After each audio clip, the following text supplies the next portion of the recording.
Hello, everyone. This is Under the Mayo. Welcome to another episode of Profiles in Gaming Enthusiasm. I'm joined by a very special guest today, CarcinogenSDA, world famous Resident Evil speedrunner. Carcinogen, how are you doing today?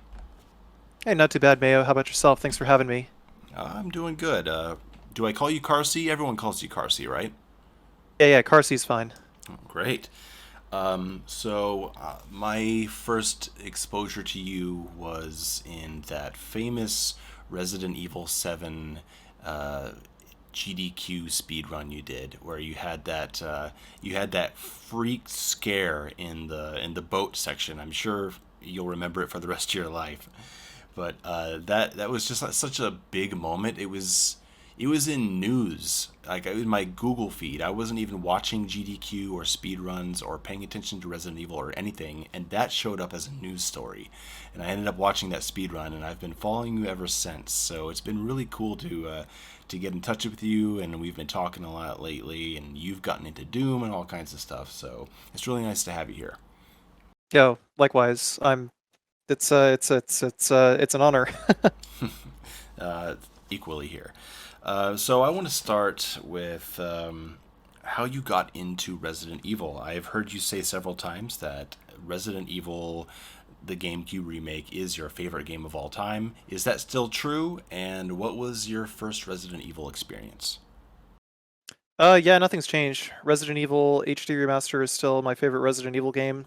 My very first Resident Evil experience was in 1996, right when the first game came out. It's like roughly around that time. So, that was the long box version of Resident Evil 1 on PS1. Me, my dad, and my stepbrother, we went to the flea market and picked up a copy of Resident Evil 1. Like it was just there. I don't know. It was like shortly after the game came out, I'm pretty sure, because it was in 1996. Wait, when you So said brought something it. about the box, what did you say it was? Long box? Yeah, the long box version. Oh, the So it's like long PS. box. Yeah, Gotcha. yeah, Okay. long box. Yeah, because like PS1 games, they came in like foot long boxes, Yeah, I like slightly remember. bigger than slightly bigger than DVD cases now. Before Sony adopted like the jewel case scheme for shipping games. Okay. But yeah, Sorry. Lee, we bought this copy of Resident Evil 1. Um, Suffice it to say, it took a long while for either of us to like understand what was going on. Like, I thought I read in the instruction manual that you have to hit triangle in order to shoot. Like I didn't realize he had to raise the gun. He figured it out that he had to hold R1 and then press X to shoot. And just like things like that. Didn't know where to find like bullets. We only got as far as the room before like the courtyard exit, before Okay. we just like kept dying. It's like the zombies like right after that double door. Well, you must have been pretty young. 1996, you playing the first Resident Evil? Yeah, I was 8 years old. Yeah, okay. Man, my first Resident Evil was the first one as well. I picked up I think a Game Pro that had Resident Evil on the cover, and I read the article about it, and it was like a walkthrough, and that made me want to play it. And so I went and got it, and I followed the walkthrough, and this is crazy. The walkthrough in Game Pro ends after the guardhouse Plant 42 fight, and it says that there's really not much more left in the game. So yeah, I'm like, what? That's maybe half the game. And uh, I got it, and I played the hell out of it, but I rented it from Blockbuster, and the disc was scratched. And getting to the snake door, the game froze every time. And oh so I was no. just locked there until like a couple weeks later when I got to rent it again. Got no, we went and bought it from the Target, and I could finally play it all the way through. Wow. Yeah, that's that walkthrough though. Like, so you didn't buy the strategy guide or nothing. No, no strategy guide. I pretty much just played it straight through. I mean, those games are the best when you figure them out on your own anyway, right? Yeah, I'm inclined to think so. I mean, these days I don't really use like strategy guides for my first playthroughs anymore. It's like I used to do it like all the time. Um, like every so often, if I'm like hitched up somewhere, I might like look up a video or something because like obtuse triggers or something like that. But other than that, And playing the first Resident Evil, I mean, were you instantly a big fan, and like, were you there for RE2, RE3 when they came out, or did you end up coming back to the series later? uh, I played Resident Evil 2 roughly when it came out, but I didn't actually play Resident Evil 3 until I was in high school because of Columbine. Basically, the big Columbine hysteria. Violent video games are going to make your kids, go out and shoot other kids, kind of thing. So I wasn't allowed to play M-rated games for several years. Wow, that's a family decision, I guess. More like dad and stepmom decision. My mom let me play like T-rated games on the down low. Okay. Uh, my problem in the home wasn't Resident Evil; it was Mortal Kombat when I was a kid. I had Mortal Kombat 1 on the Genesis, but I wasn't allowed to play it with the blood code, so I couldn't do any of the fatalities. And then Oh, bummer. yeah, and then for my birthday, my mom said, "Okay, you can use the blood code today." It's the best birthday present for a little kid. Yeah. And Uh, they're ripping people's heads off and yay! Yay! Confetti. Yeah, it was the Very, best. very red confetti. You know, on the topic of speedrunning, Resident Evil feels like one of the earliest speedrunning games. I mean, I don't know how far back speedrunning goes. I mean, people have been trying to beat games as fast as possible, I'm sure, since the first games. But now it's a whole culture, which is crazy but amazing. Uh, and if you look back at Resident Evil 1, it had the in-game timer, and it had the rewards for beating the game under 3 hours. So did you see that as the game kind of encouraging you to learn to speedrun it even before speedrunning was a thing? Uh, well, I didn't even really get into speedrunning until I was in my senior year of high school. But yeah, like I would definitely see that as a as an encouragement for people to replay the game, learn how to beat it like a little faster, like just kind of push themselves to get like slightly better at the game because there's like a reward at the end of it. And I've always been a fan of that design philosophy. It's like Resident Evil has never historically been like, a big long game with, some exceptions like Resident Evil 4 being like, somewhere between like 15 to 18 hours for like a casual playthrough.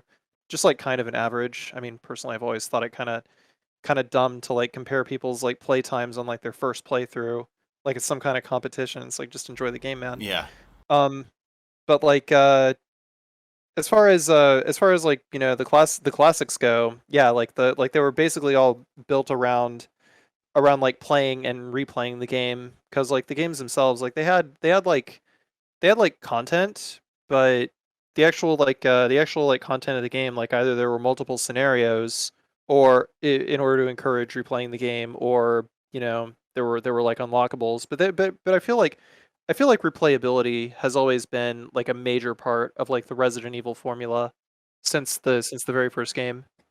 yeah, I totally agree. I had some comments on my village video because I make this one little mention of speedrunning in my village review where I said that the speedrunners must be grinding their teeth in rage at the walking sections at the beginning of Village, and I got a few comments of saying that you can't judge a game based on speedrunning. First of all, I'm not judging it based on speedrunning, but to suggest that replayability is not an important part of the Resident Evil franchise is to not know the franchise, because it's always been there. There's bonuses for finishing the game faster, there's unlockable items, there's an in-game timer all the way back to the original games. So it sucks when a game in that series does things in the opening sections to make you not want to replay it, right? Yeah, yeah. I mean, like I would say that, like I would say that, like, the walking talking sections didn't necessarily make me not want to replay them, but it surely made replaying them a chore. Seven. Oh, seven's probably the worst of that, right? Hey baby. Are there no like PC mods to just skip the intro and then you can just create another category? Well, there is another category, like on speedrun.com. There's like a sort of branch of the main category called no guest house, which just you just start from like an autosave, like basically at the start of the main house. That's a good idea. So I mean, like, you can still do like full game. You can still do like the guest house section if you want, but it's not particularly compelling gameplay. I would say like about the only really compelling parts of like that whole section are just, maybe like a little bit of exploration in order to get like an antique coin, but then again, that's pretty superfluous in itself. And just like the two times you fight with Mia, but that's pretty much it. Sure. Um, each Resident Evil game, I mean, I've watched a lot of speedruns of them, and they all seem to have like their own little quirk, their own thing that makes them interesting. It's like Resident Evil 7 and the inventory management. Um, you know a lot of Resident Evil games as in the world of speedrunning. Could you let me know what the most interesting aspect is of each Resident Evil game as a speedrunning title? Oh boy. Do you want me to just go over like main series Let's or like yeah, all the sure. spin-offs or yeah, Let's okay. go main series. Sure. Okay. Sure, sure. All right. So like I guess I'll just like go over like, which games are like the most interesting and which games are kind of the most frustrating. How about that? Mm-hmm. Let's roll with that. Okay. So, yeah, like, Resident Evil 1, I would say like, like if we're talking about the whole process of speedrunning the game from learning the game to, actually like starting to go for like PBs and stuff like that. I would definitely say that, the most fun part of Resident Evil 1 is probably like the routing, because there's like a lot of different key items, and, just like the structure of that game. I just want to say, by the way, Resident Evil 1 actually holds up pretty well You mean to its original RE1? yeah, the original RE1 still holds up pretty well to the remake insofar as like the actual like design philosophy of the game is concerned, Oh and yeah, the remake just kind of made it just like expounded upon, all of its strengths and just like made it better. Um, so yeah, it's like between like all the unlockables, and, or not the unlockables, the key item locations, and how you needed like multiple key items in order to converge in one place and then, move to the next area, kind of thing. There's like it's like if you don't just like straight up watch like the world record and just like learn the key item route, then, you're going to be spending, quite a significant chunk of time trying to figure out like, where's point A, point B, and point C, essentially. So it's still pretty maze-like in that regard. Resident Evil 2 is kind of when they started going a little more action oriented, I guess. Um, because, like, the director Hideki Kamiya uh actually doesn't it actually isn't like a huge fan of, like, horror, but so he wanted to make something a little more akin to like Aliens a little bit. sure. Something like, Like a little like bigger, bolder, more enemies. yeah, bigger, like a mix of like Aliens, but it's a zombie apocalypse scenario instead of aliens, like instead of xenomorphs. So yeah, like that game has like four scenarios, but I would still say that it's like largely I would still say it's more of a linear game. It's still got some traits that that are it's got some traits shared with like Resident Evil 1, but I think maybe a little less heavy on like puzzles, so much as like you just kind of have to have like the right item, less like an actual less like an actual like puzzle to be solved. Uh, how do I put this? Slightly less cerebral, but more so on the visceral action aspect. And I feel like that kind of comes out in the speed run of the game as well, because there's like a lot more like polished up enemy mechanics, which I feel like uh the just like the programmers and whatnot just were able to create like a more, I guess, fluid experience compared to the first game, and they just like kind of took a lot of the balancing, like a lot of the balancing issues from the first game, and just like added new mechanics, like being able to like get grabbed by zombies and then just like shove them into other zombies and knock more zombies backwards so you can run around them, kind of thing. Yeah, that was great. And I always loved. I mean, I guess it's not really a great tactical decision, but being able to blow off their knees and zombies end up crawling on the floor, or shooting them in the torso, and then like the top half of their body falls off and they start crawling at you. Like that's Yeah, those little details really made Resident Evil 2 special. yeah, yeah. No, they definitely did quite a lot with the zombies. I would say that when a zombie just like decides to lunge at your knee in the middle of shooting it is probably like the most annoying thing that can happen in a speed run. Just simply because like you can't like once that lunge happens, you need to get out of the way. That is your only option. And if you don't get out of the way, then you get grabbed in the knee and you're just done. They just like throw themselves at you. And then there's but like the knockback mechanic, that was actually a pretty good one. Just being able to shove the zombies back, but on top of that, you can also like shoot zombies, and before the first down phase of the zombie, because there's like you can fire a number of bullets and they go down and then they get back up, and then you shoot them and they get back down again. um like one thing that they added was, depending on like the proximity of the zombie to you, you can knock down the zombie with like one of your handgun shots. Like you can knock it backwards before you knock it down. Generally before you knock it down, like it always gets knocked back, that kind of thing. And they've done that in pretty much every well, they did that in Resident Evil 3 afterwards. I don't remember if they did that in Code Veronica or not. Code Veronica's got some pretty interesting zombies. I imagine that Resident Evil 3 Nemesis, like the zombie AI and architecture, probably has a lot just like moved over from RE2. I mean, the game came out just the next year. Yeah, yeah, it did. I mean, a lot of it, like a lot of people think that, oh, well, they didn't really put much work into Resident Evil 3. I mean, Oh, I would never say that. That game is great. It's big. yeah, no, I mean It's they original. probably only insofar as like, certain mechanics were carried over from Resident Evil 2, the game engine. So they pretty much had like a good foundation to be able to make a game to make a sequel to Resident Evil 3 like quicker than average, or sorry, to Resident Evil 2 quicker than average. But they actually, I feel like they went above and beyond with Resident Evil 3 in particular.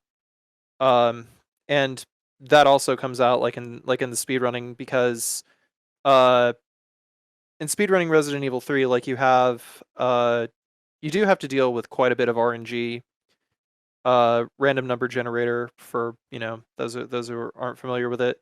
Basically just another fancy way of saying randomness. But um there's different there's but we all say RNG just specifically because, you know when we say RNG, that basically, like, depending on how RNG is seeded, calculated, if there's a way to manipulate it, then that's basically what we're referring to. Otherwise, if we just call it randomness, then it's just then that implies that it just like straight up can't be manipulated. Sometimes it can, sometimes it can't. So So the difference between randomness and RNG is being able to determine how random it is and if you can actually manipulate it. essentially, yeah. I mean, it's just nomenclature, terminology. So I mean, it might sound pretentious to some people, but there is definitely I guess impetus to use the phrase RNG as All opposed to right. just like calling it randomness. But in any case, yeah, with Resident Evil 3, there's a lot of different ways to run that game. So there's the any percent category. You could go and do like a 100% like all bosses, all collectibles run. You could do like a Nemesis percent, which is basically just beating Nemesis like every time you encounter him. That was such a great mechanic that in that game that you could choose to fight him or run away. That was just really original. I hadn't seen anything like that in a game before that. Yeah, no, absolutely. And I mean, like, it gives you an incentive to actually like get better at the game as well, because on the hard difficulty, or like in the US version, it's called hard difficulty. In the Japanese version, it's called heavy. But you could every time you beat Nemesis, he'll drop an item. Like he'll drop a weapon, like weapon parts. You can combine them and get like a really fast firing handgun with like a crit that equals like one magnum shot every so often. You could get like a pretty fast like custom Western shotgun that has like a really wide spread.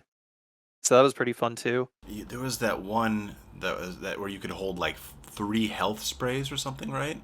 Yeah, yeah. It's the third Nemesis encounter and the sixth Nemesis encounter, assuming you got all the items up to both of those points.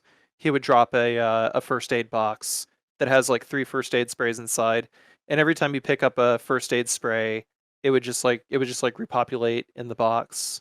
So just allow you to carry like it's kind of like energy tanks in Metroid, I guess. It's kind of cool. So, of the original trilogy, us keep it to the PlayStation 1. Which one is the more interesting speedrun game? Resident Evil 3 by far. By far. Could you go into why? I mean, we talked about the Nemesis stuff, but I mean, is there anything else beyond that that makes it so much? Is it because of all the different categories? I mean, between all the different categories, between like all the different ways that you could route the game, between like the RNG item drops and stuff like that, like being able to route on the fly, like it essentially makes you think on the fly about like okay, if I get this here, then it means it's going to wind up in this inventory slot, so I have to remember that it's going to be over here, and okay, I'm gonna have this ammo by the time I get to this encounter with Nemesis or something like that. So yeah, I mean it doesn't always consistently mean you're going to get a PB, but it does make things interesting and fun. Which Jill do you prefer, RE1 or RE3? Tough call. Tough call. Um, I would have to say RE3 actually. I think RE Yeah, why is that? I think in RE3 like it actually like she's like less confused about everything that's going on, and it just kind of shows more about more of like her personality, just really like tough as nails, and it's just like a fight for survival kind of thing. Yeah, like they're very different presentations of her, but they're two versions of her that make total sense together because like she's dressed like she's going out for a night on the town in Resident Evil 3. Like she's got this, fun fashion sense. But if you look at RE1, if you look at her outfit, I mean, come on, she's got like these shoulder pads and this cute little beret. It's not like your typical special forces uniform. She's got a style even in that first game. So I totally buy it that on when she's not officially on the job, that she has more of like an extravagant, flashy style sense. And that, yeah, Tactical you're, miniskirt, in other words. yeah, of course. And yeah, she is a lot. She's like hardened. She's a lot more, battle ready and no nonsense in RE3, but she's still like the really nice and caring person that she was in the first game. Whenever she talks to someone who needs her help, she's very sympathetic and very nice, and I like that about her. I feel like you lose a bit of that in the RE3 remake. I feel like she's more of the hard ass and not so much the person who's really sweet on the inside. Yeah, yeah. Like it's a very stark contrast in the remake of 3. Yes. The There's the moments. There's some moments between her and Carlos in 3, where she dares to crack a smile when she's not telling Nemesis to suck it. But I mean, it's there, but it's just not there to the degree it used to be. I wanted to ask, why is Jill the standout character in Resident Evil 1 and not Chris? uh In your opinion? I think that it's got mostly a lot to do from like a gameplay perspective, because Chris was like the harder character to play. Yeah, I mean, definitely. But do you think that most people, let's go back to 1996, when people played Resident Evil for the first time, do you think most people picked Chris, or do you think most people picked Jill? I mean, I went right for Jill. I don't know why. Maybe just then in that time, having the option to play as the female protagonist was kind of a novel concept. I mean, that didn't exist in a lot of games I played. I played a lot of action games and fighters and stuff like that. And I was like, oh, And cool, it cool. changed. I'll play as Jill. Yeah, I would say it changed a lot in I would say it changed a lot in like the PS1 era. There were a lot more like female characters that I guess, a lot of like a lot of like male video game players could kind of identify with, maybe. Okay. So, kind of like I guess kind of like an Ellen Ripley effect kind of thing. So it's like you got like your Jill Valentines, your Lara Crofts, um your Tifa Lockharts, who else? Who's that girl from Dino Crisis? Oh, Regina. Okay. Yeah. Dino Crisis is actually a pretty good game. Um I wanted to ask you about that. Have you done speedruns of Dino Crisis? yeah, like I did speedruns of Dino Crisis 1 and 2, and I've done No Save No Damage in Dino Crisis 1. I mean, I know they're not the same game, but they play a little the same because of the like the exploration and tank controls and stuff. But what's the main difference between Dino Crisis as a speedrunning game compared to the Resident Evil franchise? Uh I would say that I mean they're all really similar.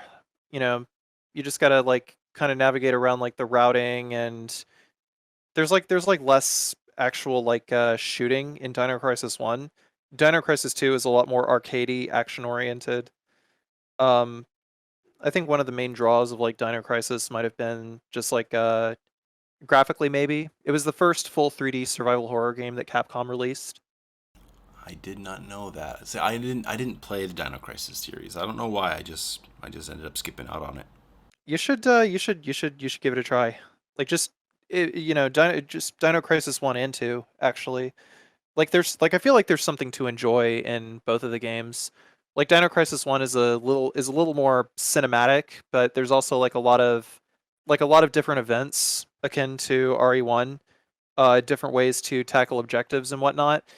I wouldn't say that it's a great speedrun game. I would actually say it's quite a bland speedrun game, just because you can't really skip cutscenes, and a lot of the speedrun just kind of boils down to running around velociraptors, and it's actually really easy to run around velociraptors. Uh, and there's like, I don't know, two shooting sections where you have to shoot a Tyrannosaurus Rex with like grenades, and that's pretty much it. Well, now I know I can run around Velociraptors. Thank you very much. When I get to that game, Oh I'll do that. no. No, you've ruined it for me. Yeah, well, no. There's just some pretty cool mechanics involving the Velociraptors, like being able to turn on like laser fences and whatnot to like sort of stop. Oh, cool. Yeah, to sort of like they're actually really fast. Like they can actually run about as fast as you can and just like headbutt you just about. But you can also like turn on a laser fence, like just like while you're in the middle of running away from them, and it just like knocks them back. It's kind of cool. With Resident Evil 1, 2, and 3, we talked about like what you liked about the mechanics of there. What are the things that frustrate you in those three games? Things that frustrate me in those three games. Resident Evil 1 and 2, probably just not being able to skip cutscenes. I mean, you can do that in like later ports of the games. So I guess it's like not even really like a valid complaint. Uh, And at least there's not too many. They're not all the time, right? yeah, I would say Well, I like guess when you some. speedrun, maybe. Yeah, I mean, as a speedrun, I would say like the only thing that really like aggravates me is just some inconsistent enemies. Resident Evil 1 is just, Resident Evil 1 is just easy peasy. Like you can pretty much finish that game in like a speed run, and if you just like if your lines are precise enough, then you're just like never gonna get hit. Aside from like, Why? maybe, well, because because like the enemies actually all behave like pretty much the same way. Just like if you stand in certain places, zombies will always walk in like a specific pattern or something like that. So if your movement pattern is the same, then the zombie pattern is going to be the same. I've seen very little instances where they like deviate like that. Perhaps it might actually change like depending on like what frame you enter a room on, kind of like a global timer sort of thing. But it's possible to just like enter a room on like a certain frame, and depending on like, the frame where the camera transitions, your character might be in like a different state of running animation, so that whenever they do get to the enemy, like for instance, there's a whenever you come back from the guardhouse and you go up the stairs to go fight the snake, there's a single hunter in the way, and there's a trick with dodging that hunter that involves that involves like paying attention to like what frame of animation your character is on based on the camera transition. And if you identify that, then you can identify, do I run left, like to the left or to the right? Otherwise the hunter is going to hit you when you run by it. That sounds like a split second thing that you have to be able to notice. Yeah, but there's very few instances of there's like very few instances of RNG like that. I mean, I'm not even really sure if I would call it RNG at that point, but I would say that it's not something that's particularly consistent, that you can just like, get the same walk cycle on like that camera change every time. What's the most frustrating aspect of RE3 Nemesis? The most frustrating aspect of RE3 Nemesis is incidentally the very thing that makes it interesting, and that's like the RNG item drops. So if you're like actually trying to go for like a serious PB, then like you have to get like the right enemy patterns, because like sometimes, you'll go into a room and there's going to be hunters, or there's going to be zombies, or there's going to be dogs, like depending on the room.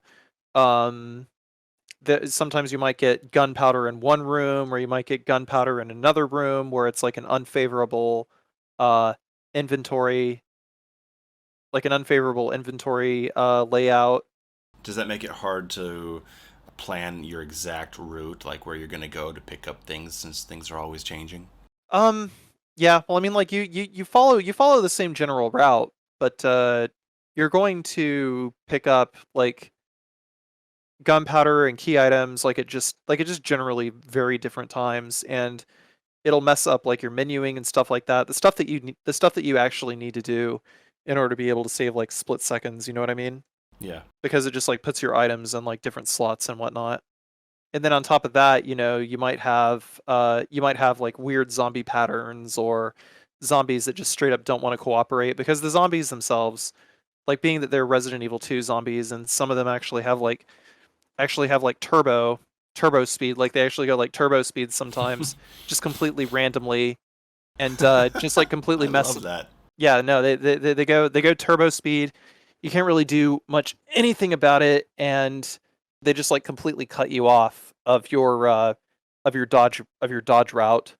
So so things I like love that. those running zombies, man. They're great. They're funny. Yeah, yeah, they actually are kind of like in the case of RE3 though. I think I enjoy doing no damage runs in Resident Evil 3 more so than I like speed runs. I mean, I would like to, go back and try to improve PBs, try to get better at them at some point, but for now I'm just kind of vibing doing the no damage thing. Nice. Um, your your dislike for RE4 is legendary, but I've never really heard exactly what you don't like about that game. And I know that with Village, you now have a bit more of an appreciation for Resident Evil 4, as I've seen you say. But what is it about RE4 that just rubs you the wrong way and makes you not want to play it? I would say that it's more of a love-hate relationship with the game. I mean, what I don't really like about Resident Evil 4 is just like how kind of memey it is. Like it like I guess like just things like, the I guess some things like just the fact that that it doesn't really have like the same the same kind of plot as like the other games, and it's just kind of, I don't know, it just feels kind of thin comparatively. And then there's, then there's the music, which is just like a bunch of ambient, like, like yeah, yeah, yeah, just that kind of thing. And then, when and it just culminates, like, when the game drops all the pretense of trying to be like a particularly intense game, and you're going and you're fighting these like soldiers, and there's like fucking bongo drums and shit. Like, fuck, man, every time I hear the bongo drums, it just like like to me it's like, okay, now I'm at the boring part of the game. I got to shut this off. I mean, for me, it's like Resident Evil 4, it is a fun game despite all of that. I actually have like, like my dislike of it was definitely something that was more related to me trying to speedrun the game without really properly knowing the mechanics all that well. And it's like once I took the time and did a no damage run, I kind of started to realize thoroughly that, yeah, there are consistent ways around the enemies, but the only bad enemy that I just like I will I will absolutely not falter in my position. The only enemy in Resident Evil 4 that is absolutely terribly programmed, an absolutely terribly designed enemy that I will, it's like I will just never back down from this position is Novistadors. And any speedrunner is going to agree with me. And why is that? Well, an enemy can like a Novistador can just like grab you while you're in the middle of an action. Like it just forces you into a grab animation and just like throws you across the room. It can, it just it's just they take very little hit stun. And I would say like the worst part of all is whenever they're flying, they will fly under the map and clip through the ground. They will fly under the map and clip through the ground to grab you while their buddies just fucking swarm you. And it is the single most infuriating thing of the game.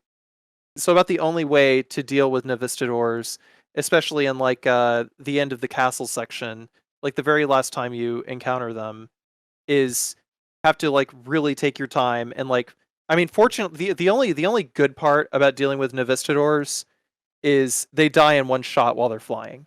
Oh, okay. So you can get away with that. Um, you can get away with that, and just like kind of keep exiting and re-entering. But it's so tedious. It's so tedious dealing with them. I absolutely cannot stand Novistadors. I hadn't played RE4 in like 16 years, and then I was playing it recently. You joined me for that one stream, and I actually went on much further, and I got to them. The first time you meet them, they're invisible in the little water section, right? Yeah, And wow, man, I didn't remember how much of a pain in the ass they are, yeah, but but they are rough. yeah, but it's not even just like that they're a pain in the ass. I genuinely think that they are very, Just badly made. very, very, very poorly made. Like it's like they show up in maybe like what 2, 3 sections, and in each of those sections, they are always like swarming. They're always putting you in like an awkward position, and you have like no consistent means to get around them. So it's like sometimes you'll just get hit, and it's just like not even your fault. So, one of the reasons I wanted to have you on is because, well, Resident Evil is a fresh topic, and we just had the latest entry in the series, in the mainline series of numbered Resident Evil titles. Well, I guess it's not really numbered. It just has the number in the title. But yeah, Village came out, and I saw you play it when it came out, and I saw you start doing speedruns of it and playing it on Village of Shadows, and now you've gotten to the point where you say that you are fucking done with it. So Yes, sir. I want your take on Village. Uh, well, I would say the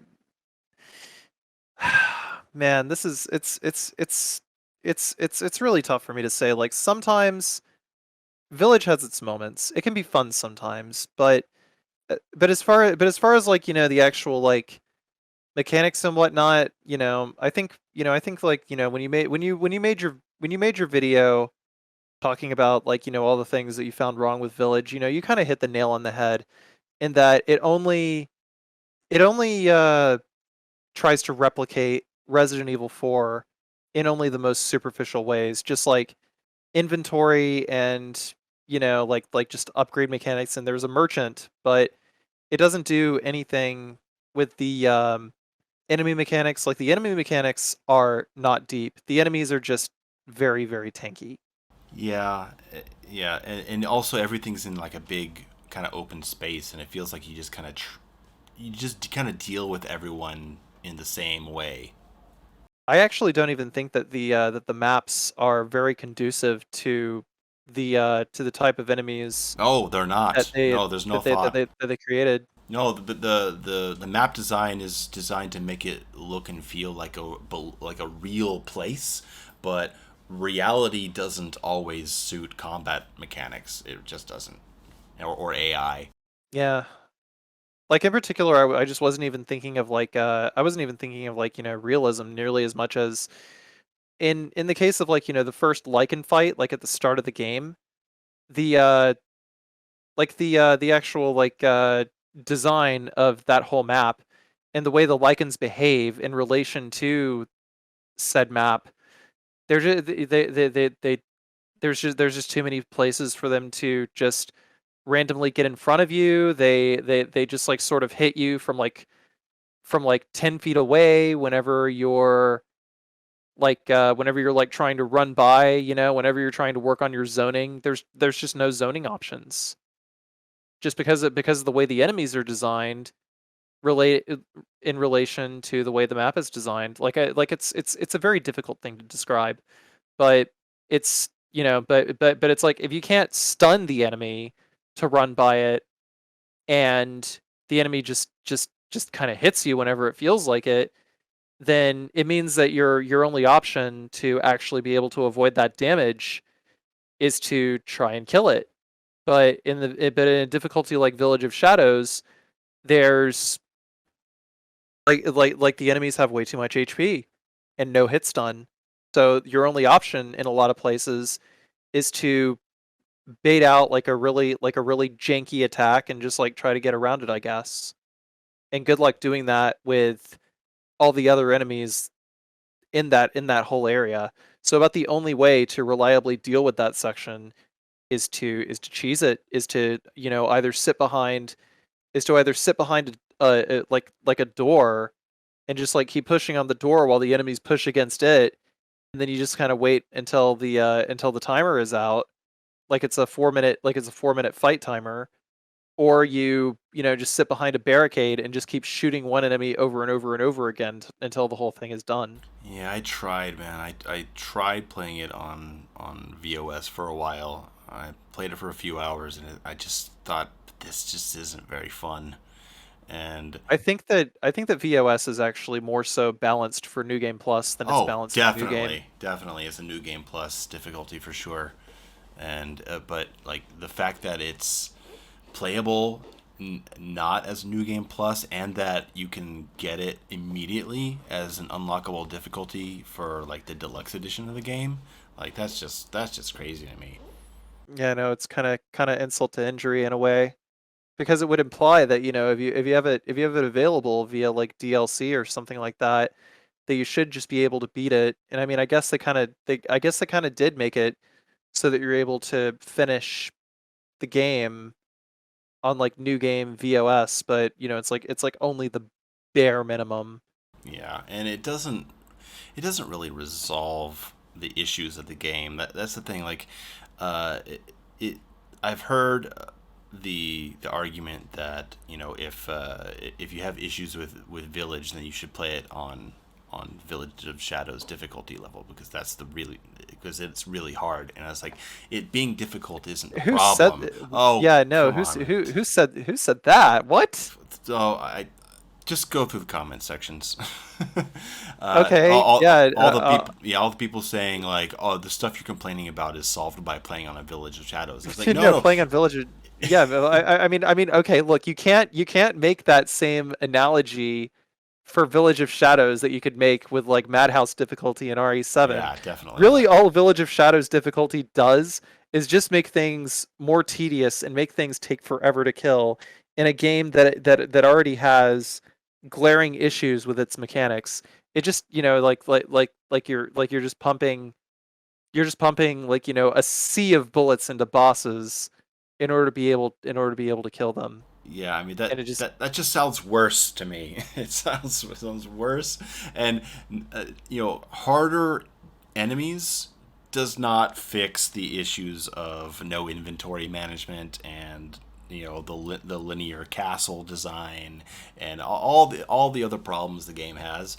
Nothing is fixed by just making the enemies more tanky and having more advanced enemies around. I mean, I feel like, you know, I feel like the tankiness is kind of a direct consequence of the more, you know, I think what they were focusing on with Village was just the more Skinner box aspects of it. Like you get you know the progression based on like, you know, you have this money so you can buy all these things and now you're more powerful. It feels like RPG difficulty balancing almost. Like almost like a Japanese RPG. Do you think that Village would have a better flow if you couldn't buy like ammo from the merchant, and if there was no way to upgrade inventory space? Well, I mean, like, if I guess if they did it like that, if they did it to where you couldn't upgrade your inventory space, then they would have to have some kind of like universal inventory chest system. Oh, and then they'd actually have to make it kind of like a classic Resident Evil game. Oh, God forbid, I I guess. I really don't think that there's anything they could have done with the inventory. About the only thing that would actually fix Resident Evil Village is is just like is just the way that resources in general are handled. Like, you know, between the crafting, I mean they could definitely get rid of the items or like the bullets that the merchant sells you, but only if they made the bullet only if they made the enemies like less bullet spongy. Well, you can always just rifle headshot all these guys anyway. One shot, they're down. Mm, I mean, like that's not until like later in the game though. Otherwise, it still takes like two rifle headshots in order to be able to in order to be able to take one down. It's like, God, good luck doing that on controller. Jesus Christ. When did you have the moment where you just said, "You know what? I'm done with this game"? Uh, I wanted to like I thought that maybe I would try to learn like a Village of Shadows speedrun, just because whenever I do my videos on YouTube, I generally want to try to make like, you know, some kind of guide that's going to enable people to like, you know, get their achievements, get their trophies and whatnot. Just kind of generally make it easier in that regard. But I I I I I I just after playing it for like a month straight and just feeling like I've been hitting these brick walls and trying to learn and understand the mechanics and just generally not having fun with the game, I just decided, okay, you know what, I'm done. I'm done. I can't just sit here, you know, trying to bring this game up to standard. Bring the you're, content, yeah, bring the content that I'm trying to make for this game up to standard if I'm not having fun with it. you're struggling to find the words, and you just sound so defeated. Yeah.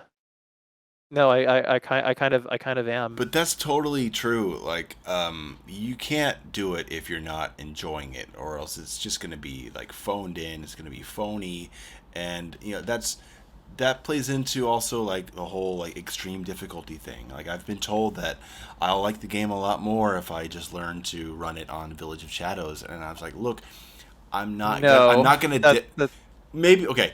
D- Definitely not, but this applies to other games too, where it's like, well, if you just stick with the game and play through it for another 20 hours and unlock this harder difficulty and learn all this stuff, then you're really gonna like the game. I was like, okay, well, if my only problem was combat, sure, maybe, but if there's like 6 or 7 other things that I just really don't like about the game, just making it harder isn't gonna make me want to dedicate more time to it because there's still all this other stuff that makes me not want to do it, you know? it's just, yeah, but it's just like not even harder in the right ways. No, yeah, it's definitely not harder in the It's right it, way. it's not it's not it is not harder in a way that plays to its strengths. Like I'm pretty sure Hmm. that I'm pretty sure that the way that they designed the game was just based around like, pump as much money as you can into this weapon, Hmm. essentially, Yeah. and just like kind of let and just kind of let kind of let them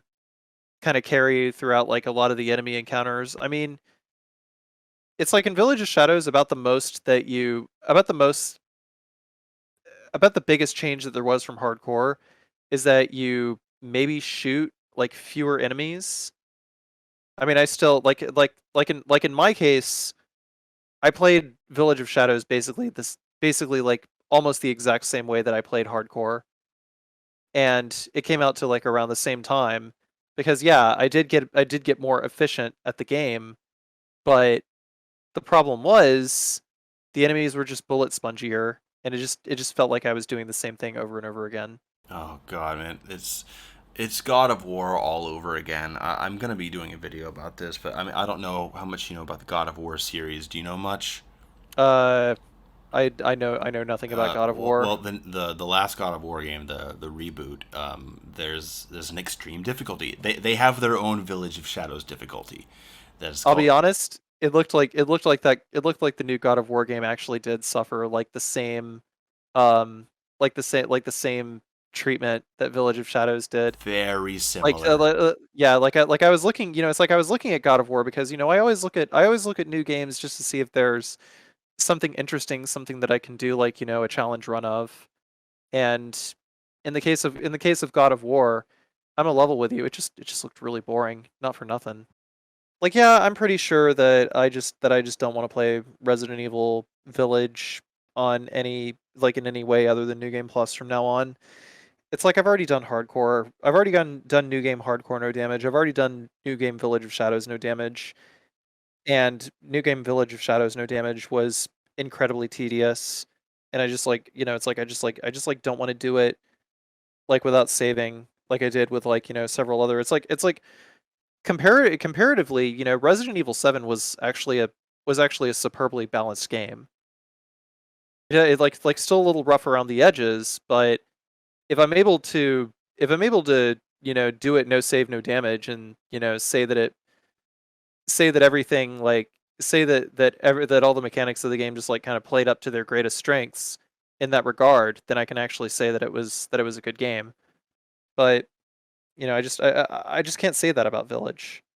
So no plans to speedrun Village at GDQ. Fuck no. Fuck no. Yeah, well, I can't blame you. Does Village make you concerned about the next Resident Evil game? Not necessarily. I feel like some of Village's development was also hamstrung by COVID. So like Capcom actually made this kind of clear that like Village itself actually has a bit of a tumultuous design history. There's a video, like, give me a moment to find it here. Uh, that basically the hang on, Resident Evil Village, the struggle, the internal struggle is what it's called. Making of Resident Evil Village, the internal struggle. Yeah, here I'll link it to you really quick so you can take a look at it later. It might actually, it might actually shed some light on, how on like what the development team was going through. Um, so I mean, it's like I try not to be like too hard on, like, like a dev team, because certain situations might have happened that might have actually caused them to make, like, certain decisions. And it's like, especially as a game is getting closer to deadline, there's a limited number of things that they can actually that they can actually, like, reasonably do in order to put out a serviceable game. Because it's like, because, like, a lot of people think that video games work in the direction of develop game, make money, make profit, but it's actually like the other way around.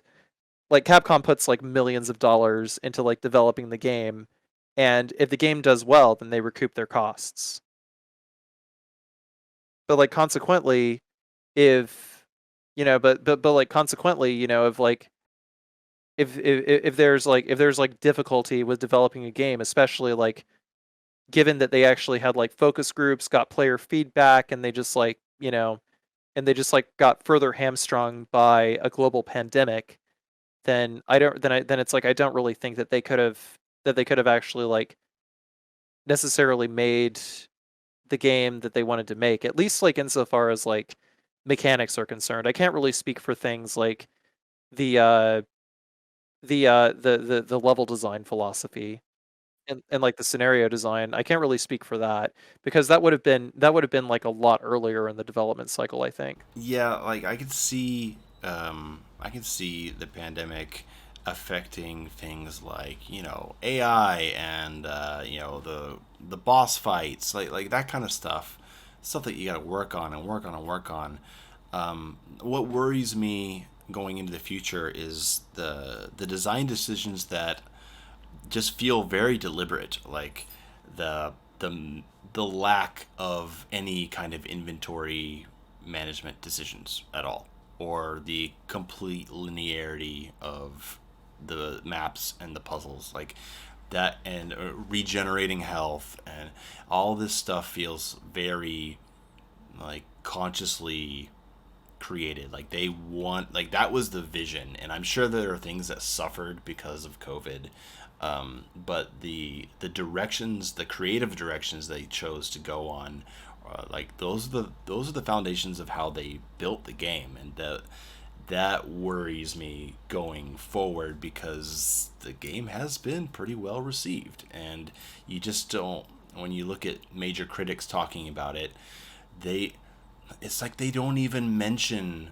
that there's no inventory management. And I don't know how you don't Yeah. mention that in a Resident Evil game.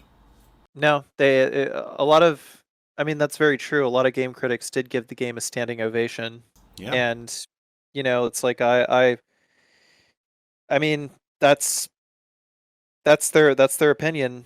I yeah. mean, The fuck it. castle, Yeah, the there's not really castle anything you can do brings about it. back classic Resident Evil map design. It was like, and it's the most anti Resident Evil map. Yeah, maybe classic Resident Evil aesthetic, Exactly. but I mean, it's got aesthetic, but as far as, like, the actual map design is concerned, it's linearity pretending to be non-linearity. And I don't know, like, I still think that that it's a bad game masquerading as a good game. You know, I applaud you for taking that line, because some people just say, "Oh, well, you know, it's not a great Resident Evil game, but it's still a good game." I think on its own, it's like mediocre at best. There's just nothing. I mean, it's very immersive. It's a very beautiful world, right? The shotgun feels good to pull the trigger, and the head goes explodey.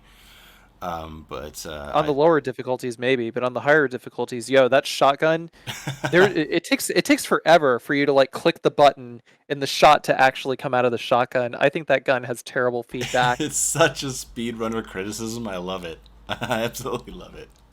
Well, I mean, it's not even that it's a speedrunner criticism. Like, dude, I'm not even speedrunning the game. No, I'm I mean it's something that only speedrunners would really like notice. I mean, unfortunately, yeah. Right. I mean that's not to say that it doesn't suck. Right. But like Yeah. I didn't notice it. Right. I notice other things because I think about the game my own way. But then like when I hear some of the things that you bring up about the game, I'm like, oh wow, yeah, I didn't even notice that, but that's true. I don't know. It's just the guns just kind of feel like they do jack shit. Like I would have like I would like I would like, my I would like my shotguns to be more of a clearing tool. Like especially with as many enemies as there are. Like even Resident Evil 4 on professional, no matter, it's like no matter what the hidden difficulty adjustment value was, the shotgun would still knock enemies back. Yes. A lot of But it them, does like not five or but six enemies yeah, in one shot.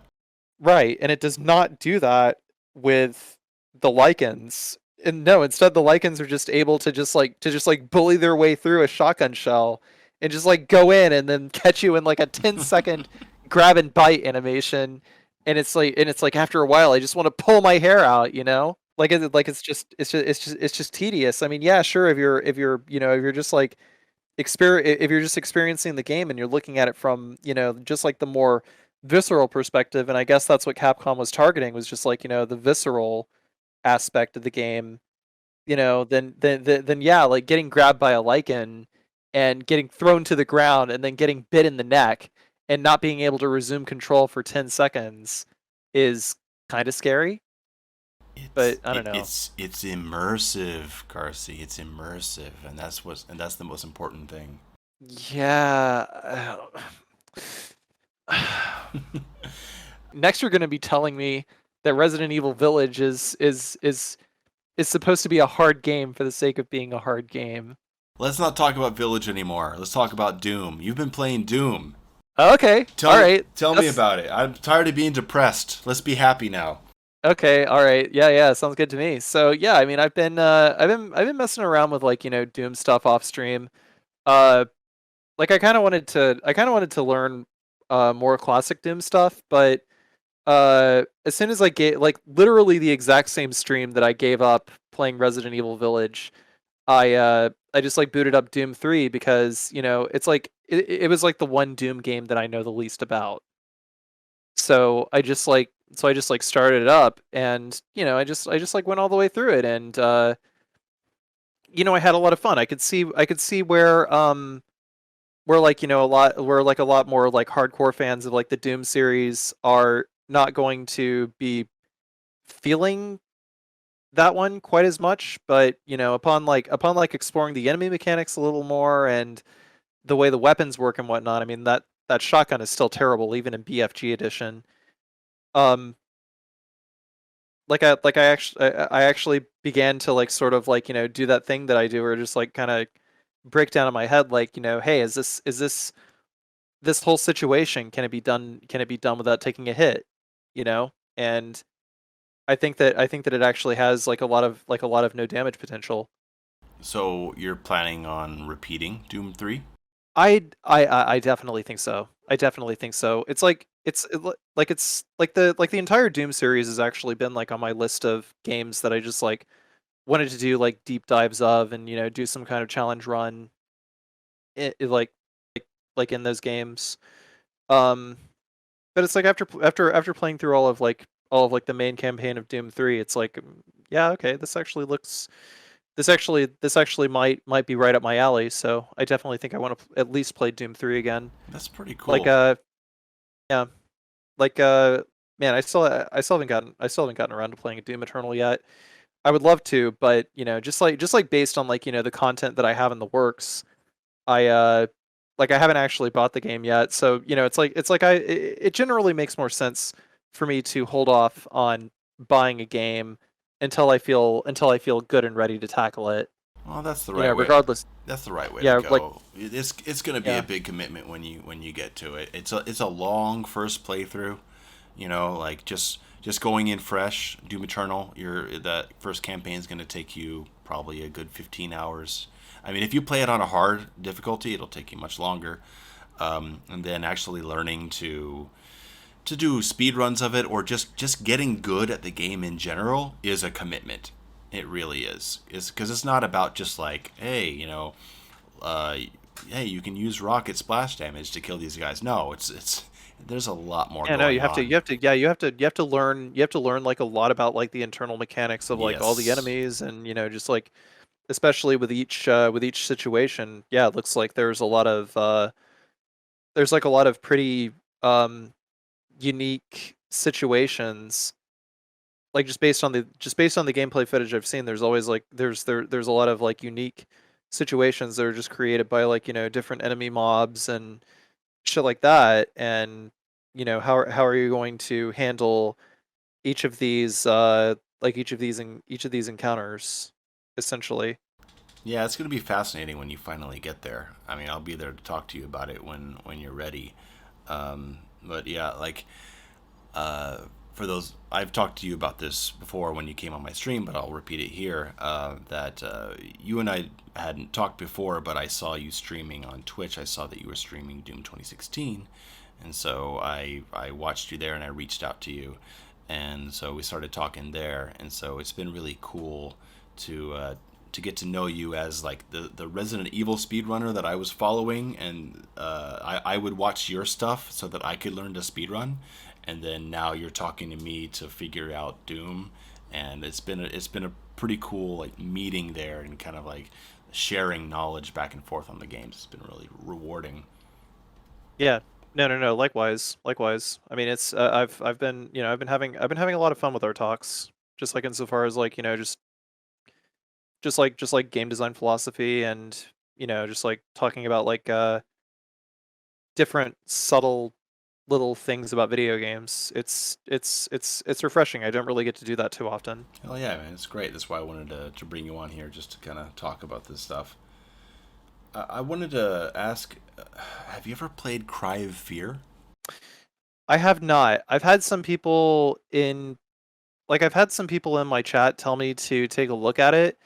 Uh because I'm like actually trying to like get away from survival horror a little more and like try because like I got like a list of games that's like almost 180 like games long that I wanted to do like a challenge run in like some way, shape, or form. And I'm trying to like break out of, Resident Evil and survival horror so that I might be able to, sort of expand what I do, like the focus of my content just beyond those games. Like I would still consider them to be like an integral part of what I do, just not like the sole focus. And to that end, I feel like I have a pretty high bar for what survival horror games I'm going to play. So I don't, and it's like I don't really know much about Cry of Fear. But if you brought it up, then I'm going to assume that it's not a walking simulator. It's not. Best survival horror games since Silent Hill 3. You think so? I think so, like hands down. I haven't played a good survival horror game, or even like a true survival horror game. Like that's the thing. People call all kinds of stuff survival horror when it's not. Like they people call a lot of stuff that's really just like action horror, or like something like a horror shooter, But this is or actually like this legit a survival horror game. this is like um, it's a little too combat heavy in some parts, but beyond that, it has it checks a lot of the boxes that you need for survival horror. I mean, it doesn't have fixed camera angles like the classic games, but if you're thinking like Yeah. map exploration, backtracking based puzzle solving, riddles, item based puzzles, very small inventory, lots of low ammo, resource management. Um, it's just got everything that you need for a classic experience, and Huh. It's it free on is Steam. it's free. It's a full conversion mod of Half-Life. Oh. Yeah, Oh, it like of Half-Life 1? yes Oh. yes it's a Source Engine game. Oh, okay. All right. All right. Made by like Yo. a group of 5 people. Original soundtrack that has a very Silent Hill tone to it. Like the game will give you serious Silent Hill vibes, and that is not a bad thing.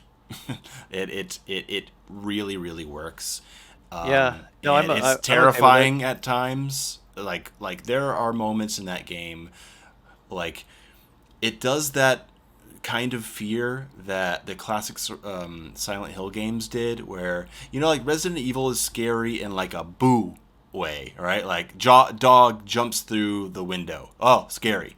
But Silent Hill was a scary where like you see something off in the distance or you hear something and you're like, I don't want to take a single step forward because I don't know what's waiting for me in the darkness. Cry of Fear has that. And the issue with Cry of Fear, besides the jankiness, because it is like a Source game made by 5 guys, there's Yeah, some jank. it's like a gold source Yeah, engine. there's some definite jank in there. The main problem is that the opening map is not very good. I don't feel it. Well, the thing is, it is actually a good map, but have you played Silent Hill 2? I have, yeah. I did a no Okay. damage run of that. Okay, well, the first map is the apartments. Yeah. Well, the first map in Cry of Fear is also the apartments, and it's a good map. But the thing is, every floor kind of looks the same, or exactly looks the same, and there is no map. And so there's no way to see like what floor you're on or what doors you've already tried to open, or like you can get turned around and not remember which way you're running down the hall.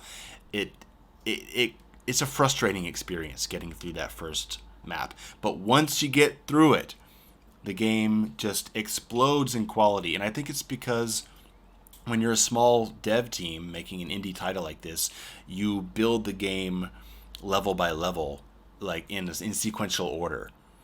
When you're a major game studio and you have 300 people working for you, you have all these different teams working on different levels that have already basically been conceptualized. But when you're a small group of people, you're like, okay, we're going to build the first map of our game, and now we're going to build the second map, and you start building later maps based on your experience and the knowledge that you've learned along the way. And so I think a lot of indie games like that with small teams and maybe low budgets, their first map is not really that great because it's the first one they made. And then as the game goes on, the quality just ramps up and up and up because they found more confidence and more skill as they were making the game over the years. So if you can get through that first section, it is a gem, man. Best survival horror game I have played in years. I'll I will seriously take that into consideration. Yeah, I just downloaded it. So, Hell yeah, man. yeah, I guess next time I need a like next time I play through a survival horror game, I'll go for it. I'll send you my video on it. I did a video on it last October for Halloween. It's like Oh a shit. yeah. Okay. You Yeah. you can check that out. It doesn't really have like spoilers. I mean, you'll see a couple enemies, a couple locations, but it's more about like trying to show why the game is so good. Well, Carsey, this has been a really fun talk. I'm gonna make the last topic thoughts on the Resident Evil movies. Hmm? Did you see them all in uh theater? Are you a good Resident Evil fan? I the last like let's see. I've only seen like 3 of them in theaters. I saw the first one, I saw Apocalypse, and I saw the fourth one. Like my first trip to Japan, I saw the fourth one. Like I just went to the to like the Toho cinema in like Osaka, and I just like saw it in Japanese. It was weird. Okay. You flew. Tell me you flew to Japan exclusively to see Resident Evil 4 in movie theaters. No, no, you wish, but no, like I don't know, like I would say that yeah, like Resident Evil Apocalypse is kind of fun in a trashy way, but It's after that, total it's like schlock. It's so yeah, stupid. It's fun. yeah, yeah, exactly. So like if that's your jam, if that's why you like to you like to partake in Resident Evil, then yeah, it's gonna be a lot of fun. But beyond that, it's like they made like what? There were six, seven movies? I think there's six. I think there's Whatever. six. How did they yeah, no, it became like a freaking billion-dollar movie franchise. And Yeah. I'm like scratching my head wondering how that happened. I don't know, man. I mean, that first movie, the first one is weird. I mean, it's not a good movie, but it has a tone. It has this kind of unique feel to it that I think is interesting. And then the music is also kind of cool too. Uh, and then the second one is just pure schlock and fun for that, and then everything after that I think is unwatchable. After I saw five, I 4 was especially bad. It's just they threw out everything. Like by the end of 3, she's got the powers of a god, and then by 4, they're like, "Oh, we've written ourselves into a hole. She doesn't have the powers anymore." I remember that. I remember that. It's like, wait a minute, wasn't she a god? Oh man, those I didn't even bother with the last one. I gave up after 5. What is it? President Albert Wesker or something like I that? I don't don't know. know. That's when I checked out of Resident Evil in general with Resident Evil 5 because Wesker's just a dude. He's just a guy. He's just a guy who works for Umbrella and he's doing experiments and he's an asshole. And by Resident Evil 5, the guy's teleporting. And that's when I said, I'm done. That's when I stopped caring about the Resident Yeah. Evil series as a story. I think I gotta watch like the rest of like the movies at some point. Like I'm trying to remember if I might have seen like the first five, but it's hard for me to remember because I would have only seen them once and just like written them off, and now I just like don't remember anything about them. I don't know which is worse, the Resident Evil movies or the Silent Hill movies. I don't know. I think the Silent Hill movies upset me more because I care more about those games in a story sense. Resident Evil, I'm just in it for the gameplay and the mood now, so I don't really care about what they do with the movies. But I don't know. Silent Hill just rubs me the wrong way a lot more, I guess. I feel that. I feel Uh, that. I mean, I I didn't haven't even really watch seen. I didn't even watch the new Mortal Kombat movie because I'm just like, I Oh don't yeah, I care. forgot there was a new one. Who directed that? Oh, that's the thing. I mean, when I saw, uh, whenever I see a movie like this, my first thought is who's directing this and who's writing this. And it's a guy who's never directed a movie before, and it's a guy who's never written a movie before. And so Oh, I'm not interested. golly, goddamn. That's That just sounds like something a studio wants to control. Whenever they have a big movie franchise and they give it to people who have no experience, it's because they want to control them. licensing, man. It's a powerful thing. It is. Well, Garci, this has been a really cool talk. We've hit a lot of different topics, some positive stuff, some negative stuff, but it's been cool to get to know you some more and to present your stories, your experience to the people who are going to be listening to this on my channel. Do you want to tell everyone where they can find you on Twitch and Twitter and all that stuff? Yeah, absolutely. So yeah, my YouTube channel is can be found at youtube.com/CarcinogenSDA. I would say that's where I keep like the good stuff, the stuff that you actually want to watch me for. But otherwise, if it's just for like general like hangout stuff, I do most of my runs and recording of said runs on my Twitch channel at twitch.tv/CarcinogenSDA. And then there's my Twitter, but I just post pure shit there. You don't want to follow me there. All right. Well, thanks a lot, man. Thanks for coming on. And we'll keep in touch. And I'm sure Yeah. there's going to be plenty to talk about soon. Well, thank you once again for having me. It's been a pleasure. All Thank you, right. man. Thanks everyone for listening. See you next time.